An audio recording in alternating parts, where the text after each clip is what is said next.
کفن پر کلمہ لکھنا جائز ہے؟ اس کے اوپر میری پوری ویڈیو ریکارڈ ہے. کفنی لکھنا اور کفن کے اوپر کلمہ لکھنا، قبروں پہ پھول ڈالنا، یہ ساری کی ساری جو بدعات اس امت کے اندر آئی ہوئی ہیں، میں نے پوری تفصیل کے ساتھ بیان کی. کفن کے اوپر کلمہ لکھ کے آپ نے کیا کرنا ہے؟ کوئی ضرورت ہی نہیں ہے، نہ یہ کوئی ثابت ہے، نہ اس طرح کرنے سے کوئی کسی کا عذاب ٹل جانا ہے. نہیں، بخاری مسلم دونوں میں حدیث ہے. عبداللہ ابن ابی کا جنازہ بھی حضور نے خود پڑھایا، اپنا مبارک کرتا کفن کے طور پر دیا، اپنا لعاب دہن اس کے منہ میں ٹپکایا. اس سے تو کوئی بڑی بات نہیں ہو سکتی تھی، لیکن قرآن کی آیات نازل ہو گئی کہ آپ 70 دفعہ بھی ان کے لیے مغفرت کی دعا کریں نہ، ہم قبول نہیں کریں گے، کیونکہ یہ اللہ اور اس کے رسول کے ساتھ دشمنی کرنے والے لوگ ہیں، مخالفت کرنے والے لوگ ہیں. تو آپ ویسے دعائیں مغفرت کریں. اصالہ ثواب کے 10 طریقے میری ویڈیو ہے، وہ بھی آپ دیکھ لیں. قبر کو اندر سے پکا کر سکتے ہیں اطراف میں اینٹیں لگا کے. سادہ اینٹیں لگائی ہوئی ہیں وہ تو ٹھیک ہے، باقی اندر سے پکا کرنے کی ضرورت ایسا ہوتی نہیں ہے. ہاں، جہاں پر قبر بیٹھ جانے کا اندیشہ ہو وہاں پہ آپ اگر اندر اس طرح کا وہ بکسا بنا لیتے ہیں تو اس کے اوپر کوئی گرفت نہیں ہے. اصل میں جو مسئلہ ہے وہ قبروں کو باہر سے پکا کرنے والا ایشو ہے.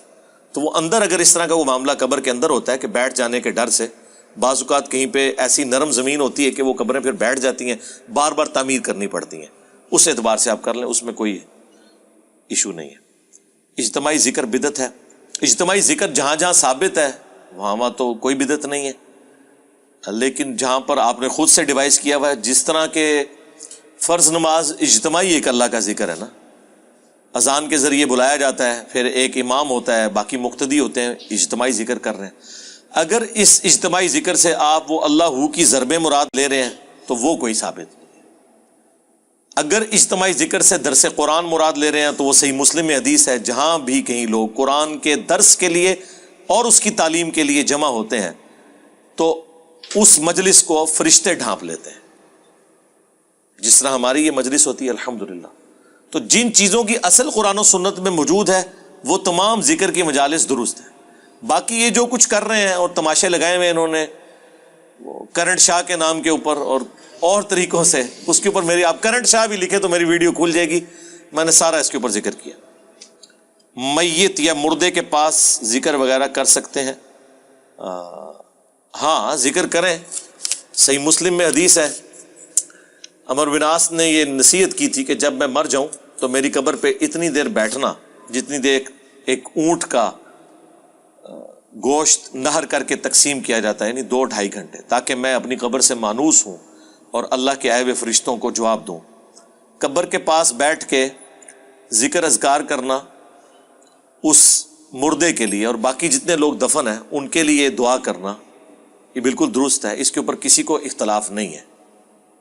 اصل ایشو یہ ہے کہ آپ جب قبر کے اوپر خیمہ لگاتے ہیں، قرآن خوانیاں شروع کروا دیتے ہیں آن پیمنٹ، اور پھر آپ یہ عقیدہ رکھتے ہیں کہ 40 دن تک 3 شفٹوں میں 8-8 گھنٹے کی مسلسل جاری رکھیں، تو پھر فرشتے حساب کتاب ہی نہیں کریں گے، کیونکہ وہ روزانہ انتظار کریں گے کہ بندے ہٹیں تو ہم سوال کریں. یار بندوں کے ساتھ ان کا کیا لینا دینا؟ وہ کہتے ہیں نہیں جی، حدیث ہے بخاری مسلم میں کہ جب دفنا کے لوگ جاتے ہیں نا اور مردہ جانے والوں کے قدموں کی آہٹ سنتا ہے تو فرشتے داخل ہوتے ہیں. تو جب لوگ جائیں گے ہی نہیں، ایکولی رزلٹ کر لیں.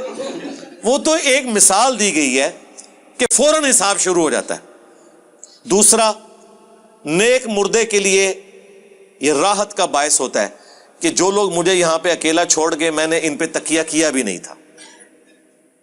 اور مردے، ایسا مردہ جو گناہگار ہوتا ہے اس کی حسرت میں اضافہ ہوتا ہے کہ یہ لوگ بھی مجھے چھوڑ کے چلے گئے. بخاری مسلم میں حدیث ہے نا، انسان کے 3 دوست ہیں، 2 قبر سے باہر رہ جاتے ہیں، ایک ہی قبر میں جاتا ہے. اس کا مال اور اولاد باہر رہ جاتی ہے، صرف اعمال ساتھ جاتے ہیں. یہ مقصد تھا اس کا. یہ نہیں تھا کہ تنویر بیٹا پڑھ. ڈاکٹر طیل قادری صاحب کو آپ نے دیکھا نہیں ہے، وہ کہہ رہے ہیں سائڈ پہ ہو جاؤ، فرشتے آنے والے ہیں. یعنی یہ کس حدیث میں لکھا ہے کہ ڈاکٹر صاحب جب کھڑے ہوں گے تو فرشتے نہیں شرمائیں گے، باقیوں کے سے شرما جائیں گے. اگر آپ کا یہ عقیدہ ہے کہ لوگوں کے جانے کے بعد فرشتوں نے آنا ہے، پھر تو ڈاکٹر صاحب آپ کی بھی موجودگی نہیں ہے، آپ فرشتے نہیں ہیں، انسان ہی ہیں. تو آپ نے فراڈ مطلب اس طریقے سے مچایا ہوا ہے اس طرح کا. اور انہوں نے کیا، یہ ان کے بزرگوں نے کام ڈالا ہوا ہے، اور ان چیزوں کا مذاق دیوبندی اڑا رہے ہوتے ہیں، حالانکہ دیوبندی اور بریلوی ان کے مشترکہ بزرگ فقہ حنفی کی کتابوں میں یہ تلقین لکھی ہوئی ہے کہ آپ نے قبر پہ یوں انگلی رکھ کے تلقین کرنی ہے. بزرگ تو تمہیں پتہ سانجے ہوندے نے.